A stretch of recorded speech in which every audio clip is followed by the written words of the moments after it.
The V-1. The V-1 was a precursor to the modern cruise missile, being designated as a flying bomb. The weapon was self-propelled, its propulsion system consisting of a pulse jet engine which gave off a distinctive buzzing sound, which gave it the nickname Buzz Bomb or Doodle Bug by the British. The engine required constant airflow and a minimum speed of 150 miles an hour to maintain ignition. To facilitate this, special launch catapults were built, mostly in Calais and occupied France.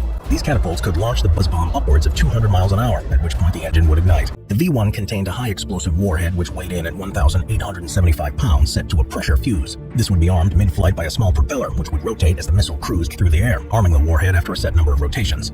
The V-1 also contains a primitive guidance system of a gyroscope and a magnetic compass, its altitude corrected by a barometric altimeter. When the rocket neared its target, a spoiler at the rear of the projectile would deploy, slowing the speed and causing the nose to dip, interrupting the fuel supply, and the V-1 would crash to the ground, detonating on impact. Though the first flights of the V-1 occurred as early as 1942, it wasn't until 1944 when they were used in combat. Due to the inaccuracies of the guidance system, precision was next to impossible, meaning the V-1 was fired indiscriminately against large targets like cities. The first victim of the V-1 was the city of London on June 13, 1944. The weapon launched from Calais in France.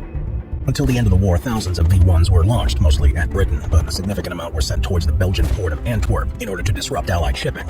Even as early as 1943, Allied espionage had learned about the V-weapon project, and strategic bombing targeted these sites, limiting the impact of the weapons. Of the ones that were launched, about two-thirds were shot down by anti-aircraft fire or fighter planes. The RAF made particular use of the Hawker Tempest, a craft that could fly fast enough to keep up with the V-1 in flight, though Spitfires and Hurricanes were also employed for this role. In addition to using their machine guns, pilots learned to use the wings of their planes to push the V-1 out of the sky. By placing their own wing about 6 inches under the wing of the missile, the air pressure differential would force the V-1 to roll too quickly for the gyroscope to compensate, sending it careening to the ground. A reported 16 rockets were destroyed this way.